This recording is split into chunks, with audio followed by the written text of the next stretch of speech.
Buscamos crear un espacio seguro para contar nuestra experiencia en el camino de ser mujeres de Dafes, así como temas de los que poco se habla, pero que todos enfrentamos en algún momento. En este espacio hablaremos de retos, miedos, comunidad y por supuesto, datos. Yo soy Valen. Yo soy Lau. Esto es Data Soul. Bienvenidos a nuestro podcast. Bienvenidos a un nuevo episodio de Data Soul Podcast. En este episodio tenemos un gran invitado y quiero contar un poquito de la historia de cómo llegué a su perfil.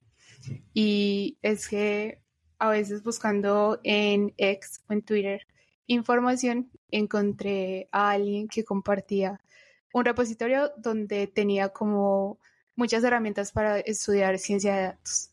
Entonces empecé a mirar su perfil. Era una persona que era economista y también trabajaba como en temas relacionados con datos y compartía mucha información en su perfil alrededor de esto.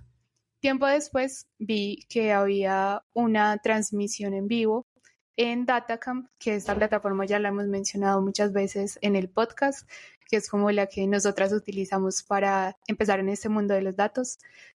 Y esa persona era quien iba a dar la charla ahí, entonces vi que era colombiano y dije como wow, una persona de Colombia está dando una charla en esta plataforma. Empecé a explorar y también tiene un caso de estudio en Datacamp, entonces ha hecho como varias cosas con ellos y para mí fue como muy increíble y como de mucha inspiración y admiración también que alguien que estuviera en nuestro país participara o creara contenido en esta plataforma.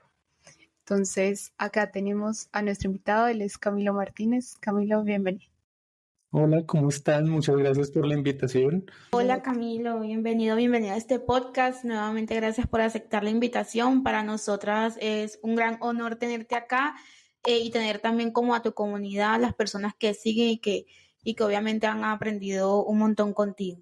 Entonces, digamos que para iniciar, de pronto para las personas que no te conocen o que de pronto no te conocen por completo, nos gustaría que nos contaras un poco acerca de ti, de tu carrera profesional, pero no solamente irte como esta parte como tecnología y profesional, sino también contar un poquito acerca de tus hobbies, de quién es Camilo, qué le gusta hacer. De una, súper. Entonces voy a arrancar con un perfil muy a la hoja de vida y luego les cuento ya más detalles aparte. Entonces, yo estudié en el pregrado de Economía, me gradué de la Universidad del Rosario hace unos añitos, por allá en 2017. Y pues nada, yo en ese momento, pues como buena parte de los economistas, tuve unas interacciones generales con programas como Ibius, como Stata, así como muy superficial para mis cursos de econometría. Y en algún momento también vi algunas clases relacionadas con el lenguaje de programación R, pero hasta ahí. Yo la verdad es que salí, digamos, a mi vida profesional y nunca pensé que iba a terminar enamorado de todo este tema de los datos, que iba a terminar siendo fan de la programación y pues que me iba a divertir tanto con este tema. Yo salí a trabajar entonces así muy en carrera, no sé, economicista, muy hacia esos temas. Comencé a trabajar en un lugar que se llama el Consejo Gremial Nacional, que es aquí en Colombia llamémoslo una agremiación de gremios, básicamente, y se encarga de analizar temas de política pública y, digamos, en torno a cosas como competitividad, comercio exterior y otros temas que le importan al sector privado de acá. Entonces, en ese trabajo yo hacía cosas muy de estar haciendo seguimiento de indicadores de, no sé, empleo, sector externo, PIB y estas cosas, y apoyar, digamos, a comentar proyectos de ley y de actos administrativos hacia eso. Entonces hasta ahí, nada que ver con programación, nada que ver con econometría, nada que ver con absolutamente nada. Después de unos años trabajando allá, tomé la decisión de que quería, bueno, dije ya es momento, trabajé 2 años, voy a meterme a estudiar una maestría en Ciencias Económicas y entré a la Universidad Nacional a hacer esa maestría. Y uno de mis primeros cursos en el primer semestre fue el tema de econometría avanzada otra vez. Entonces fue como otra vez retomar todos los temas relacionados con la regresión lineal, siendo un poquito más... no sé, como estricto desde el punto de vista técnico, y más allá del punto como tal de la regresión lineal, el profesor de esa materia más o menos tenía mucho el interés de que nosotros saliéramos con algún conocimiento sobre algún otro software, más allá de lo, entre comillas, tradicional para los economistas, más allá de Stata, más allá de Ibius, más allá de estas cosas. Entonces, como parte de esa materia, él nos dejó una nota puntual que estaba asociada a completar un curso de introducción, ya sea a R o a Python, justamente a través de Datacamp. Ahí fue el momento en el que conocí la plataforma. Entonces, como que el profesor se consiguió unas licencias, se consiguió unas cosas para que todos los estudiantes pudiéramos hacer parte de ese curso, y recuerdo mucho que teníamos que arrancar con el curso de introducción a R o pues Python, y Python intermedio o R intermedio, que es cuando uno aprende cómo escribir funciones y digamos cosas de ese estilo. Ahí pues, sin querer queriendo, terminé entonces metido en esa plataforma, arranqué aprendiendo R, me gustó un montón, entonces la encontré como una cosa que no le había visto en la universidad. Cuando esa primera vez que tuve el acercamiento con R era una cosa medio esotérica, que recuerdo que a un monitor siempre se le dañaba la sesión en R. Ya no fue tan así, no fue tan traumático, entonces arranqué aprendiendo bien, y de manera paralela, ahí yo estaba entonces, junto con ese inicio de la maestría, arranqué un nuevo trabajo en el que tenía que hacer revisión de cifras relacionadas con seguridad y crimen. Eso ya es como hoy en día, más o menos sigo haciendo la misma cosa en mi trabajo del día a día. Y recuerdo que mi jefe en ese momento me pedía sacar, como con información del microdato que publica el Ministerio de Defensa de Colombia, reportes de, hágame por favor el seguimiento de la evolución de, no sé, el homicidio, hurto a personas, hurto a residencias, por año, por departamento, por municipio, entonces con agrupaciones así sencillas. Y tú todo eso lo hacías con R. En su momento, como yo no había trabajado directamente con estas cosas, intenté, entonces en el computador de la oficina había Stata, entonces fue como, ok, Stata, economista, yo se supone que voy a usar Stata, entonces intenté empezar a cargar esas cosas a Stata, y como que bueno, ahí logré sacar unos reportes, pero como estaba haciendo también el curso paralelo ahí en la maestría, pues arranqué y dije, bueno, voy a intentar a sacar este reporte a ver si lo puedo lograr con el Tidyverse y con estas herramientas nuevas que estoy aprendiendo. Y ahí esa aplicación o sea, se juntó, que estaba viendo ese curso de introducción y R intermedio en análisis de datos, más esa solicitud de mi jefe, y dije, voy a meterme en el trabajo. Y de ahí en adelante, pues fue toda historia más, hice más códigos, empecé a aprender más de visualización de datos con ggplot, empecé a hacer muchas más cosas y tratar de automatizar mi código en eso. Y ahorita adelante ya pues fue cacharrear muchas cosas, entonces aprender a hacer visualizaciones de datos interactivas, me metí a aprender Shiny para hacer tableros de visualización, eso después salté a Python para aprender un poquitico de Machine Learning y estas cosas, y bueno, ya de ahí para adelante eso es historia patria. Entonces bueno, y más allá entonces de todas estas cosas, de esa manera un poco tardía de haber llegado a esto de datos, que fue como 2 años, casi 3 años después de graduarme. Nada, aparte pues que les cuento, ¿no? Pues me gusta leer mucho ciencia ficción, tengo un placer reciente por leer ciencia ficción latinoamericana, es una cosa que no sabía ni que existía y ahora me gusta un montón. Hay editoriales colombianas que publican mucho de eso. Me gusta un montón caminar, no sé, como que me ayuda a despejarme, como eso, a veces caminadas medio locas de 20 kilómetros un domingo porque me voy a echar el chisme, a pensar. Y nada, pues en general que me apasiona todas estas cosas, no sé, me resuelven ese placer ñoño de aprender de estas cosas y que resuelvan problemas de mi día a día. Y ya, eso les cuento. Camilo, ahí para hablar como de los libros, ¿cuál es tu autor que te ha gustado así como de temas latinoamericanos? Pues así que haya leído recientemente, pues recuerdo con mucho cariño un libro que se llama El Gusano de Luis Carlos Barragán, que es un autor bogotano, y que fue el primer libro que yo leí así justamente de ciencia ficción latinoamericana. Entonces normalmente cuando uno piensa en ciencia ficción, uno piensa en Isaac Asimov, uno piensa en Philip K. Dick, uno piensa en, digamos, personas de este estilo. Y no, entonces un día estaba chismoseando en una librería por acá en Bogotá, descubrí ese libro, descubrí una editorial que se llama Editorial Vestigio, que justamente su nicho es todo este tema de ciencia ficción, y pues uno de sus nichos es eso, y lo recuerdo con mucho cariño porque por ahí arranqué a leer eso. Súper, qué chévere. Por acá también Valen y yo nos encanta leer, pero cada una tiene como su género específico. No, claro, y qué cool. Quería preguntarte también, como ahora que nos cuentas que has trabajado como en el sector público, en esto utilizar Python tiene como ciertas restricciones por ser código libre o código abierto, o no, sino que por facilidad has elegido utilizar como R y seguir explorando todas las librerías que tiene. Ok, pues digamos, ahí tengo que hacer un aviso parroquial, y es que entonces como que si buena parte de mi vida profesional la he trabajado como con cosas cercanas a asuntos públicos, pero no necesariamente todo ese rumbo ha sido como tal desde el sector público. Digamos, yo como tal desde lo público trabajé el año pasado en la Secretaría de Planeación en Bogotá, en el laboratorio de ciudad, y ahí participé en unas cosas, utilicé parte de las herramientas, no sé, como para hacer unos demos y unos tableros de un mapa que salió desde la Secretaría utilizando R y esto, pero el resto de mi experiencia ha sido como por fuera. Dicho eso, con ese disclaimer, creo que sí hay, o por lo menos con lo que me encontré cuando trabajé el año pasado en eso, es que sí hay como una fijación frente a tecnologías un poquitico más tradicionales, va a ser tradicionales muy entre comillas, pero sobre todo desde el punto de vista del despliegue. Es decir, cuando en la Secretaría de Planeación ahí hay una vocación muy importante para trabajar el plan de ordenamiento territorial y el plan de desarrollo, y ellos tienen una capa muy robusta en términos de datos geoespaciales, entonces ellos trabajan mucho con las licencias de ArcGIS. ¿Qué pasa? Que claro, yo técnicamente puedo llegar y puedo cargar un shapefile, puedo cargar un geodatabase en R, y puedo hacer un tablero, puedo hacer un mapa, puedo hacer estas cosas, pero el problema viene cuando tú vas a desplegar. Entonces, ellos quieren desplegar sistemas dentro de los, más bien desplegar la información dentro de los sistemas de la Secretaría, pues allá necesitaban, ok, eso toca desplegarlo a través de, siempre me confundo, no me acuerdo si era ARMA o ArcGIS Pro, creo que es ArcGIS Pro, a través de ArcGIS Pro, porque ellos tienen una licencia y eso tiene unas funcionalidades de tablero de visualización por detrás, y ya tienen montados unos servidores y estas cosas. Entonces, creo que más que desde el punto del análisis como tal, porque uno puede utilizar igual, o sea, por lo menos en el trabajo interno de los equipos, mi experiencia fue que sí pude utilizar R, sí pude utilizar Python cuando tenía que sacar cosas propias. Ya a la hora de sacar un producto final para el despliegue, sí es, digamos, uno tiene que estar mucho más cercano a la infraestructura que ya está desplegada ya.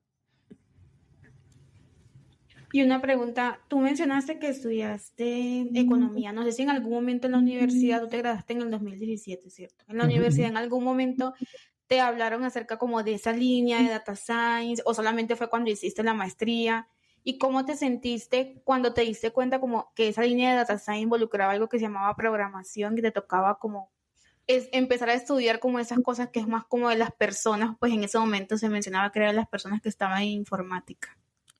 Ok, pues digamos cuando yo estaba en el pregrado, todo lo más cercano que yo alcancé a escuchar en torno a esto, pues era tal cual pues lo que uno aprendía, como que usted tiene que coger una base de datos y la limpia y hacer estas cosas desde Stata, desde el punto de vista de vamos a calcular una regresión lineal y pues digamos los modelos que uno normalmente ve, quizás tangencialmente cosas de evaluación de impacto, pero en el mismo nivel, como decir, pues esto es una limpieza de una base de datos con esa vocación. Yo me enteré en toda esta cosa de ciencia de datos fue ya como en 2019 con esta cosa de Datacamp, como que fue, ok, de pronto este tipo de habilidades y este tipo de temas no se reserva únicamente para el caso de una econometría, sino hay otro mundo de gente que está haciendo otras cosas por allá, y uno enterarse, por ejemplo, que regresión lineal también es un modelo de machine learning, entonces que uno no está hablando tampoco de cosas enteramente por aparte, entonces como hay varios léxicos distintos que se están refiriendo a la misma cosa y con una aproximación distinta. Sí me enteré fue un poco después. Y ahí también quería preguntar, como ahora que estás desde el lado de la docencia, que también eres profesor de la Universidad del Rosario en un curso de maestría, ¿cómo has visto como desde ya del lado del docente que se está manejando todo este tema? Porque puede que no te vayas a dedicar 100% al área de datos, pero sí es como recomendable que puedas estar enterado de lo que está saliendo, también como el uso de lenguajes de programación como Python, que son muy versátiles. Entonces, ¿cómo has visto que lo está tomando ahora como desde el punto académico, la academia como tal? Listo, pues entonces yo dicto un curso que se llama Métodos Computacionales para Políticas Públicas, justo ahora estábamos hablando un tris de eso. Básicamente es un curso de, digamos, introducción a Python para los estudiantes de la maestría en Ciencias Económicas. Yo dicto son las clases complementarias en las que tenemos que hacer ejercicios y, digamos, practicar las habilidades que se ven en la clase principal. Pues yo creo que ahí hay, digamos, varios temas que uno tiene que uno tiene que tener en cuenta. Yo creo que lo primero es que siento que recientemente muchas personas que estudiamos economía y probablemente carreras relacionadas tipo finanzas y estas cosas están saltando un poco a tratar de aprender más de este tema de ciencia de datos porque quizás en el mercado laboral hay un furor de pues, todas estas palabras de data science, machine learning, artificial intelligence y estas cosas. Y el hecho de que nosotros hayamos visto en el pregrado algunas materias de matemáticas, no sé, álgebra lineal, un cálculo, como que hay una familiaridad frente a ese lenguaje que se habla en estos temas, hace que sea, al menos en principio, relativamente fácil saltar y aprender ese lenguaje y aprender ese nuevo léxico de estos temas. Entonces, lo que yo he visto es un poco un interés reciente y creo que ahora mucho más renovado en saltar a ese tema.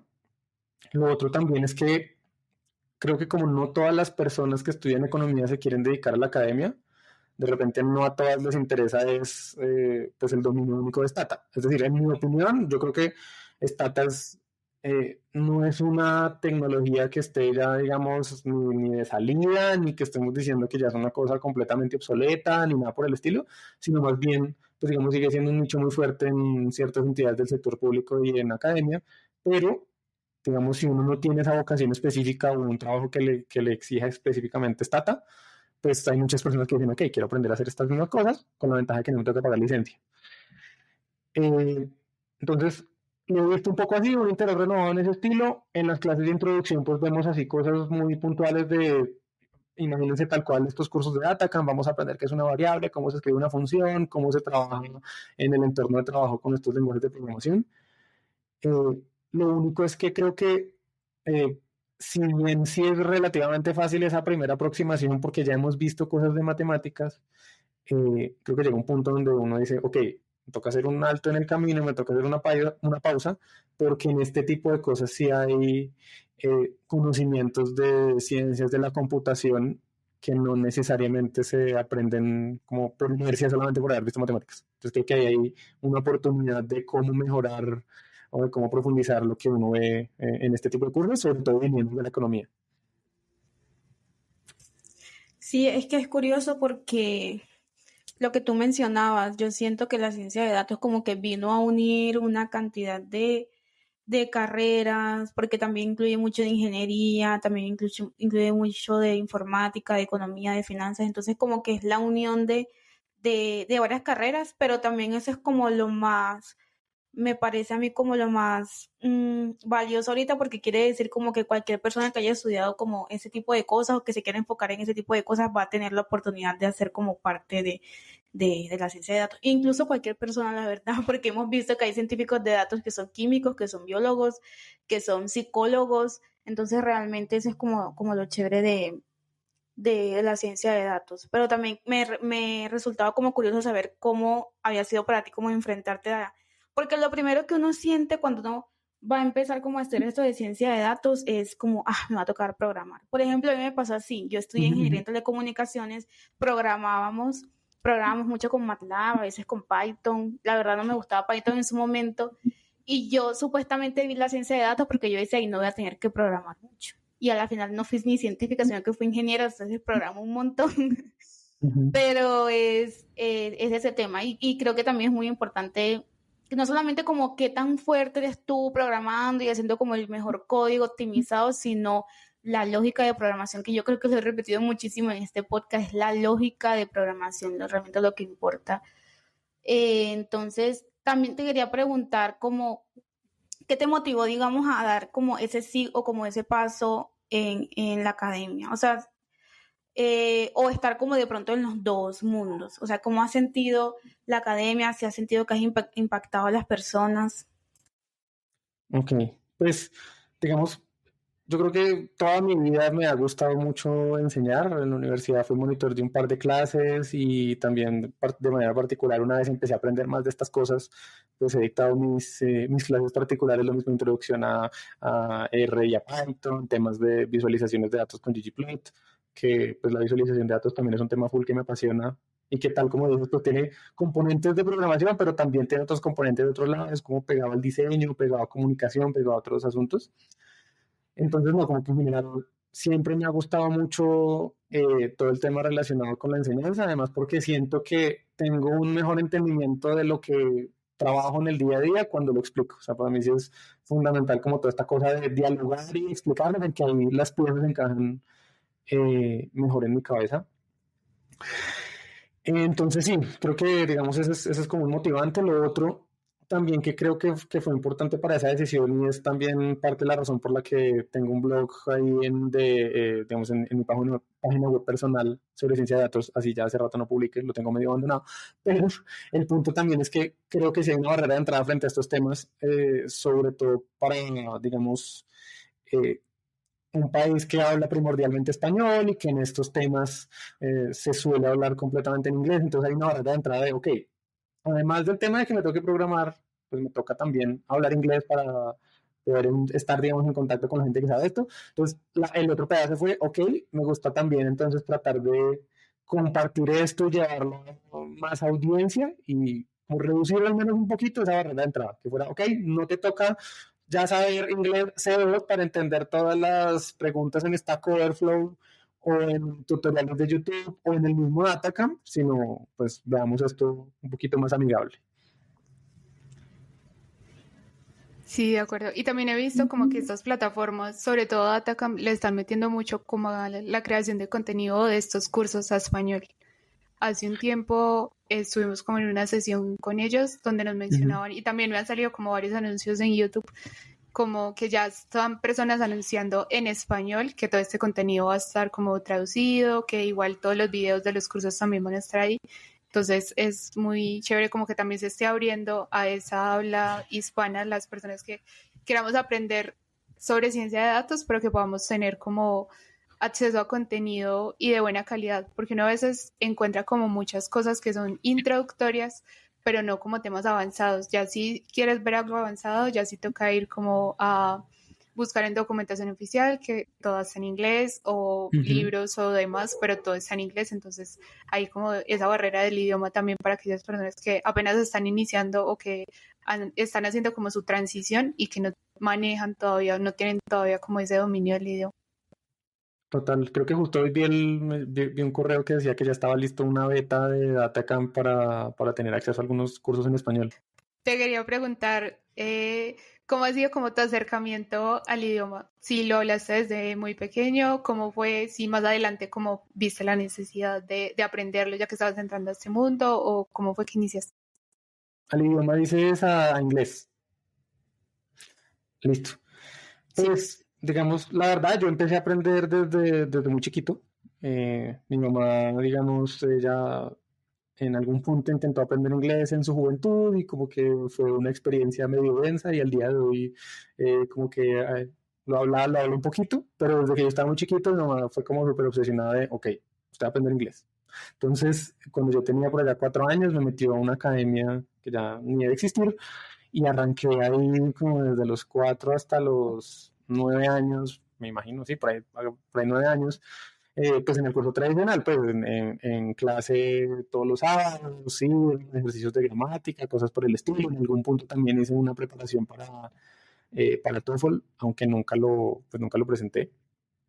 Entonces, como que mi primera aproximación fue esa. Y la verdad es que, claro, entonces llegué a un punto que fue como listo, entiendo la gramática, me defiendo con tiempos verbales y uno dice, listo, más o menos domino las verbs y todas estas cosas, pero nunca tuve como el escenario para practicarlo en el día a día. Entonces, hasta ahí, digamos que estaba listo como el componente fundacional de lo que es el idioma, pero hasta ahí. Luego fue que ya cuando yo sí empecé a mejorar un montón en esto, fue ya más adelante que hubo un tiempo que consumía mucho contenido de YouTube y estas cosas completamente en inglés. Entonces al inicio pues me costó un montón, me tocaba repetir el video, devolverme escuchando la velocidad más lenta, porque entonces la gente hablaba con acento británico, acento estadounidense, hablaba toda carrera, utilizaba slang, era súper duro, pero después de estar pues consumía casi que a diario esto, pues empecé a soltar un poco el oído. Y lo mismo, y pues pegado con cosas de la carrera, que normalmente uno lee papers en inglés, entonces ahí va uno como practicando y soltando. Pero sí, digamos como que mi aproximación fue inicialmente mucho curso, mucha cosa en academia, pero donde verdaderamente solté fue en esto, fue en tratar de involucrar el idioma en mi día a día, y más aún entonces después cuando tuve que aprender de programación, entonces lo mismo, Stack Overflow, en internet, estas cosas, todo en inglés, también para ir aprendiendo como toda esa jerga de programación y esto, pero fue de esa manera. Sí, es que realmente yo siento que así es como uno aprende. Digamos que Yo últimamente estaba también como tratando de dar ese paso, como ya de empezar a hablar un poquito inglés, porque yo decía, pues es que yo llevo como 7 años estudiando en inglés, todas las películas yo me las veo en inglés con subtítulos en inglés porque no las soporto ver en español si no es el idioma original. Ujú. Todo el tiempo yo he estado sumergida en inglés, pero no lo hablo. Entonces también no sé si tuviste como ese miedo de que no lo hablo, como que lo entiendo perfectamente, pero no lo hablo. Entiendo hindú, entiendo británico, entiendo lo que Ujú. sea, pero no lo hablo porque sé que hay muchas personas que lo sienten y me incluyo. No sé si estuviste en ese punto o tú fuiste como muy confiado y me voy a tirar y lo voy a hablar. No, total, o sea, digamos que en mi cabeza, digamos, las habilidades de lectura y de escucha, uno, digamos, uno puede practicarlas de esta manera y ya como que llega un punto donde salen medio por inercia, como muy por instinto. Ya uno no tiene que pensar como, ok, me voy a sentar y voy a escuchar algo en inglés o me voy a sentar a leer algo en inglés, sino que funciona muy ordinario. Pero ya el tema del habla y el tema de la escritura, pues es más complejo. A mí me pasó justamente que, pues, ahora que decías lo de la confianza, pues no, yo iba de cabeza, por ejemplo, cuando me mandé a la cosa de Datacamp, fue como, bueno, no, pues a ver, yo me defiendo hablando en inglés, digamos, ni soy el más nivel C2, o sea, ni tampoco, pues, el más principiante, me logro defender en una conversación, pero hasta ahí. Eh, y pues justamente, por ejemplo, ahí tuve que aprender a soltar de manera rápida, porque digamos, todo el proceso que llevaba a la construcción del curso no es solamente el tema de, no sé, montar todo tu material y las preguntas y los slides y todo esto en la plataforma que ellos tienen para montar los cursos, sino también en las reuniones semanales de avances. Entonces yo tenía que tener una reunión semanal, más o menos el curso se demoró como 2 meses, 2 meses y medio, y era una reunión semanal con el manager del curso y el manager de contenido allá en Datacamp. Entonces era como, ok, este es mi avance, yo he avanzado tal y tal cosa, tengo tales preguntas. Y fue duro, que al principio, pues, o sea, al principio fue el inglés más macheteado, con la disculpa de perdón, estoy oxidado, ténganme paciencia, les juro que así no van a hacer las grabaciones. Eh, y después sí ya como a punta de ya, ir a lo maldita sea, vamos a hablar, vamos a mostrarles el progreso, como que uno va practicando. Pero tiene que ser así, vamos a hablar que toca soltar, toca practicar, toca incorporarlo dentro de la cotidianidad. Lo que me pareció muy bonito fue que, digamos, uno cuando ya tiene esa fundación de gramática, de todas estas cosas, y sobre todo si consumes mucho contenido en el que ya tú tienes, digamos, que no te toca buscar en tu cabeza el vocabulario así súper demorado, sino que ya van saliendo las palabras, ya con solo el ejercicio de obligarte a hablar, funciona todo mucho mejor. Y ya en el punto en el que tocaba hacer las grabaciones, pues ya me tomaba unas 2 o 3 tomas, pero no era tan grave. Yo tengo una pregunta ahí con respecto a las grabaciones. Tú dijiste que te demoraste 2 meses haciendo el curso o haciendo como el curso y las grabaciones también. ¿Cómo fue eso? Listo. Pues bueno, básicamente el proceso general de cómo fue todo esto, yo arranqué, a ver si no me equivoco, eso fue en diciembre de 2022, creo. Sí, fue diciembre de 2022. Yo mandé entonces Datacamp, en su página tiene una cosa de como un course wishlist, que ahí básicamente dicen quiero un curso en A, B, C y D, tienen como un Excel con todas las tecnologías que ellos quieren armar y uno pues se manda. Entonces ahí en ese enlace uno sube no sé, tu hoja de vida, pasas tu perfil de LinkedIn, pasas tu perfil de redes sociales si tienes, te hacen unas preguntas como, ¿qué es para ustedes el alfabetismo de datos? ¿Cómo el alfabetismo de datos puede contribuirle a las personas? No sé, entonces uno da como sus respuestas. Ahí yo pasé un par de filtros y a eso de febrero, si no estoy equivocado, me respondieron y ya como que fue listo, va en firme la cosa. Entonces, ¿cómo funciona ese tema? Tú arrancas, te hacen una capacitación sobre la plataforma, porque entonces cuando uno ve los slides que aparecen ahí en Datacamp, entonces uno, digamos, eso no se arma como en un programa externo, no es como que tú dices, listo, este es el formato de PowerPoint y aquí entonces vas montando tus cosas, sino que tienen un editor interno que funciona con Markdown. Entonces, como que tienen un sistema ahí montado en el que tú pones el título de la presentación y pones tus subtítulos y pones las imágenes tal cual como funciona cualquier documentación en Markdown. Y ahí entonces uno cuelga slides, uno cuelga ejercicios, cuelga un montón de cosas. Entonces, los 2 meses en que consistieron en, ok, vamos a desarrollar ese curso, tuvo 2 lecciones, que cada lección, no, tuvo 2 capítulos, que cada capítulo tiene varias lecciones, Entonces vamos a armar primero la primera lección para testear que tú entiendes la plataforma, que tú entiendes la lógica de cómo se montan los ejercicios. Una vez tú tienes una retroalimentación ahí que incluye objetivos de aprendizaje, cuál es el tipo de palabras y jerga que vas a utilizar en el curso, cuáles son los ejemplos que vas a utilizar, fuentes de datos, etc. Ya como que te bajan y dicen, listo, chequeado el primer elemento, ya entiendes más o menos cómo funciona la cosa, vamos a desarrollar todo el resto del curso. Entonces, esos 2 meses fueron, ok, voy a hacer una propuesta, voy a tratar de montar el contenido temático de mi capítulo, voy a tener retroalimentación, y fue una conversación permanente entre el equipo ya de contenido y yo pues en las reuniones semanales. Solamente al final del ejercicio, cuando tú ya tienes montados todos los capítulos, las lecciones, los ejercicios, los gráficos, bueno, todo lo que vayas a montar, ahí sí te dejan hacer todos los temas de las grabaciones y pues ya como que queda al final el contenido del curso. Entonces, básicamente fue un poco eso y es una cosa muy de diálogo, mejor dicho.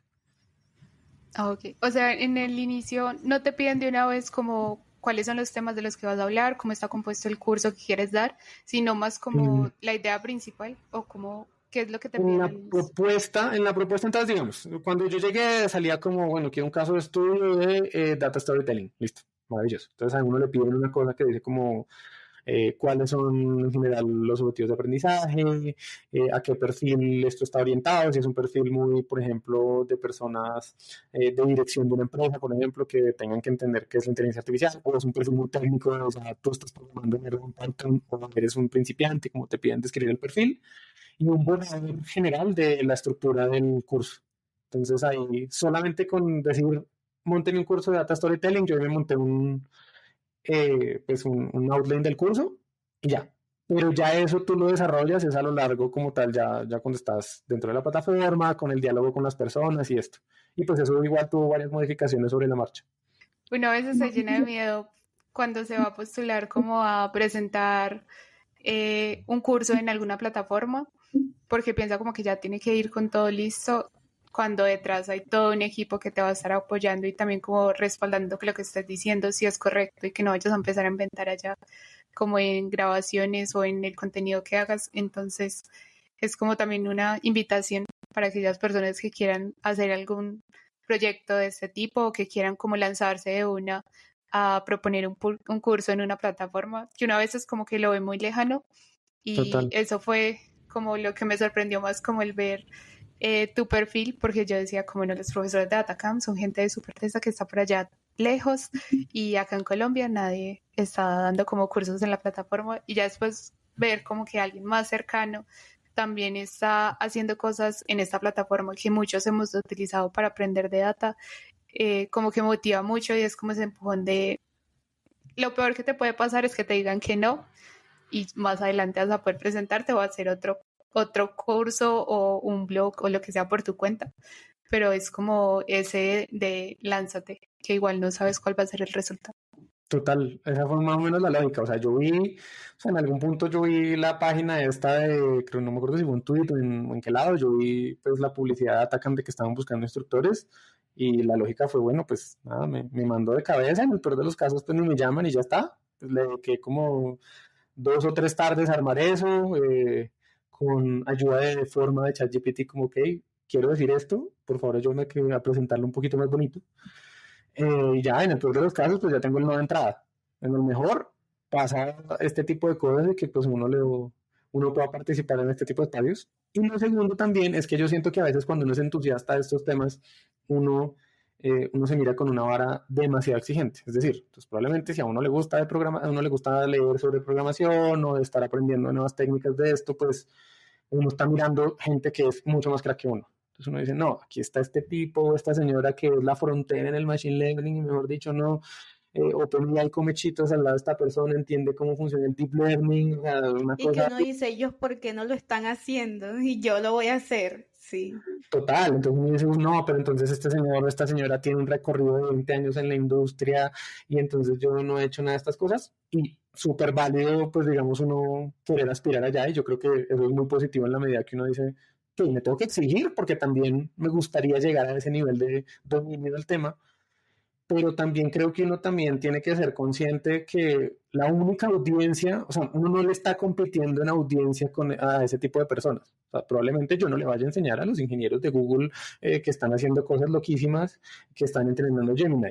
De pronto mi audiencia es, como lo hablábamos ahora un poquito antes, reducir la barrera de entrada a estos temas, facilitar que personas que tienen cierto conocimiento puedan acceder a esto sin necesidad de saber inglés y este tipo de cosas. Entonces, darse cuenta que el rol de uno no es competirle la audiencia a Sam Altman, asumiendo que él programara, sino más bien es como, ok, puedo tener un rol distinto y puedo más bien aportar con mi experiencia de, hey, yo también fui principiante y además fui principiante viniendo de la economía o fui principiante viniendo de química o de psicología o de la carrera que uno venga, que creo que parte de esas experiencias y esos tipsitos y esas cosas es lo que hacen que uno pueda un poquito conectar más con la audiencia.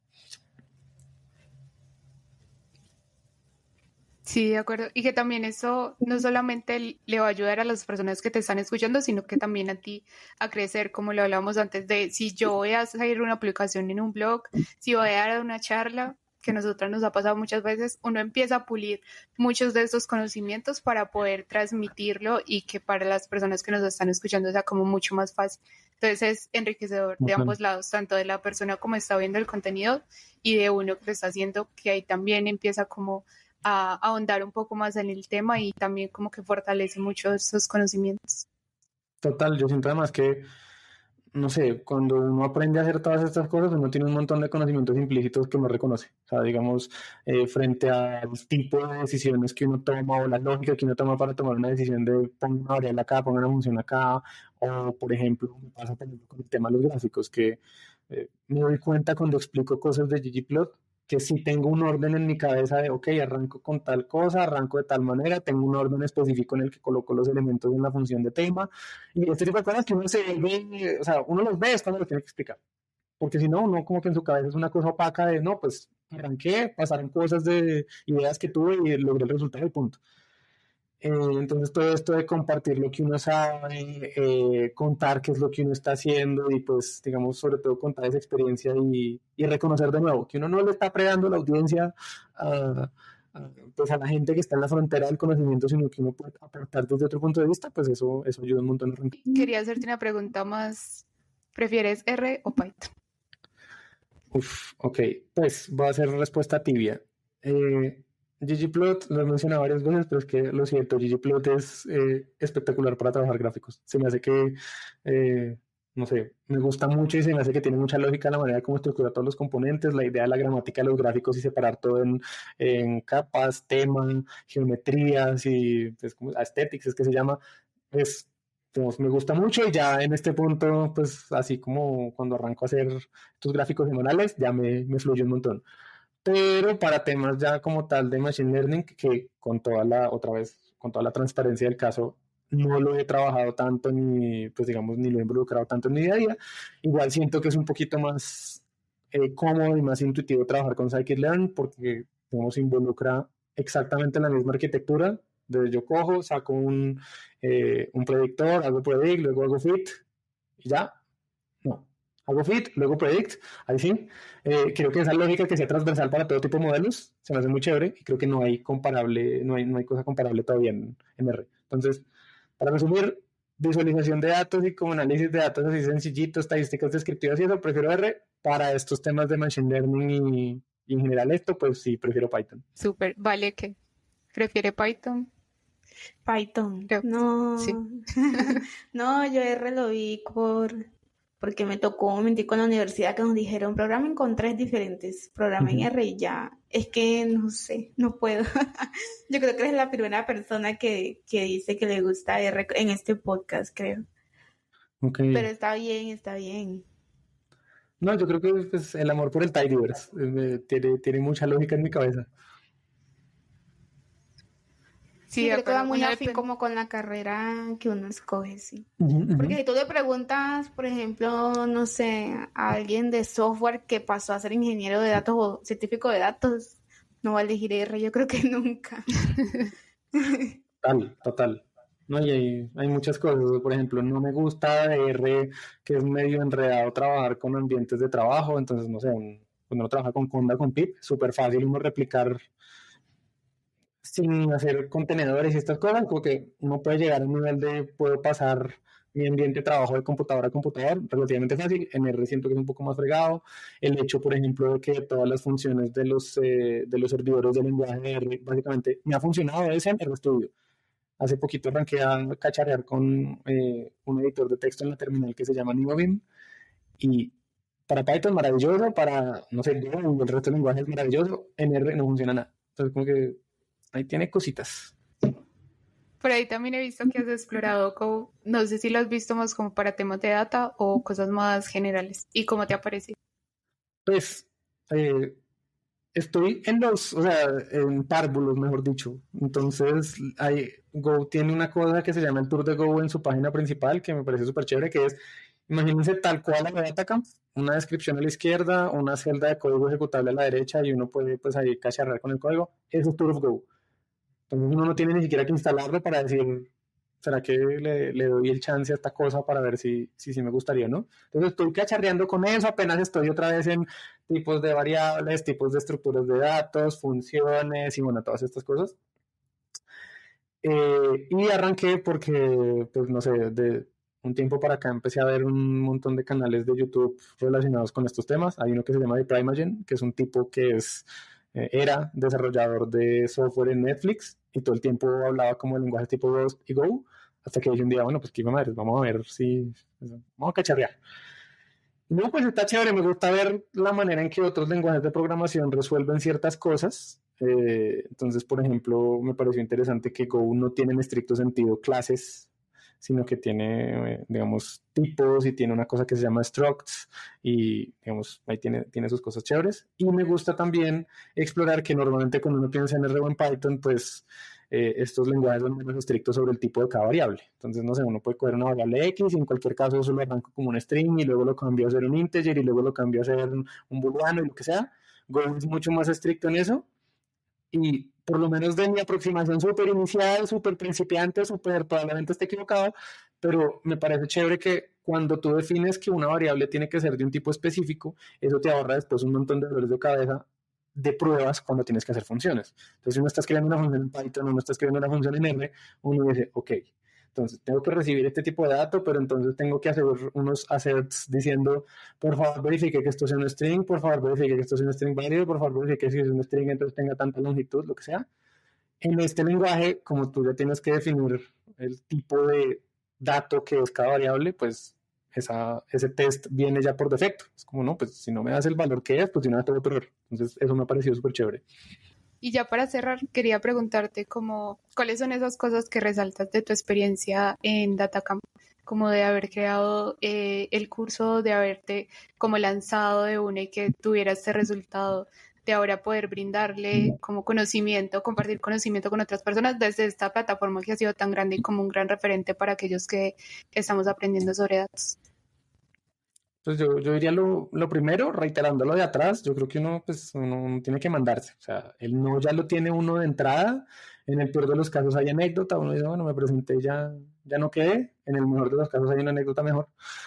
Entonces, nada, es cuestión un poco de mandarse. Yo siento que también, no sé, mi percepción un poco cuando trabajé con ellos es que también ellos están acostumbrados a trabajar con personas de distintos contextos y con distintos, digamos, dominios del inglés y distintos acentos, digamos, quizás América Latina no fuera el lugar donde vienen más profesores de los que están en la plataforma, pero pues así como que yo dijera, no, me sentí súper mal porque es que tengo el acento macheteado, me demoré en responder o me enredé a responder, no, pues no, digamos, eso creo que estaba más un poco en mi cabeza y más como en una cosa mía de exigirme, ok, tengo que hacerlo mejor, no tanto como que fue una expectativa de, no, tienes que ser pues el C2 y ya tener todo súper fluido y sacar todas las grabaciones en una toma, ya no. Entonces creo que la vara no está tan alta en ese sentido, uno puede aportar un montón.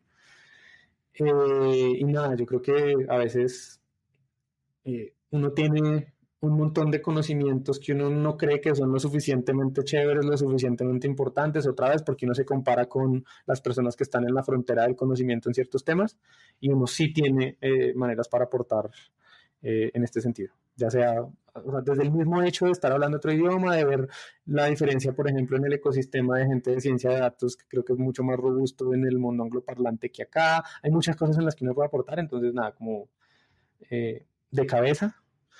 Y nada, pues en lo otro es que puede que sea Datacamp o puede que sea alguna otra, o sea, desde un blog personal o lo que sea, intenten buscar maneras en las que tengan que obligarse a explicitar las cosas que ustedes tienen en la cabeza, lo que decía ahora. Entonces uno tiene que darse cuenta de cuál es la manera en la que uno arranca a aproximarse a un problema, cómo construyo esta función, qué tipo de cosas tengo en mente, cómo aprendo a anticipar los posibles errores que tengo. Y ese conocimiento también es súper válido, súper importante y, digamos, se puede compartir, sea Datacamp, no tengo ni idea aquí por el nombre, sea Platzi, sea la plataforma que sea. Uno puede aportar y uno puede contar este tipo de cosas.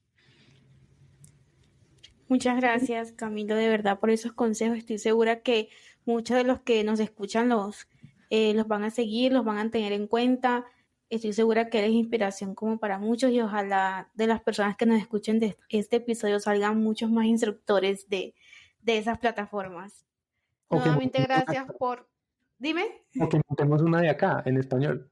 Ay, sí. Nuevamente, gracias por venir al podcast. Fue un honor tenerte acá. Y muchas gracias. No, con todo gusto, muchas gracias por la invitación y nada, a la orden para lo que necesiten. Muchas gracias, Camilo. Les vamos a dejar en la descripción todas sus redes, también el curso que tiene en Datacamp por si quieren ir por ahí a explorarlo. Y recuerden que estamos en diferentes plataformas de podcast, que estamos como Datasol Podcast en Instagram y en TikTok. Y nos escuchamos en un siguiente episodio. Chao. Chao.